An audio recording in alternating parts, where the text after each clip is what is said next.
क्या हकीम सईद साहब की ज़िंदगी पे एक ज़बरदस्त मूवी नहीं बननी चाहिए सर। और वो मूवी स्कूलों में नहीं दिखानी चाहिए। बिल्कुल। ये चंद दिन पहले एक मूवी आई है जी, इंडोलेंस, हम्म, नेटफ्लिक्स पे पड़ी है। जी।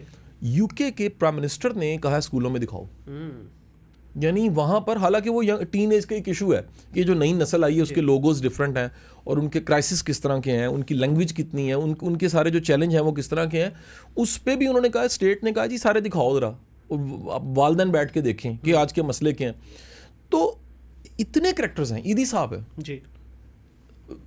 डॉक्टर कदीर खान साहब हैं, कहाँ गए थे? बड़े ये जो आपके पीछे सारी स्पोर्ट्स के स्टोरी हुई है कितनी किधर है? स्पोर्ट्स के बड़े हीरोज हैं, हर शोबे का स्पोर्ट्स का आप निकालिए, हॉकी में कितने नाम थे आपके, जहांगीर खान, जहांगीर खान, पता नहीं कितने नाम जो थे वो स्क्वाश के थे। ये सब के सब आपके बच्चों को नहीं पता। क्यों नहीं पता? स्पोर्ट्स भी ख़त्म हो गई, बिल्कुल, हीरोज़ भी ख़त्म हो गए और हीरोज़ को अपने नॉलेज भी कोई नहीं किया।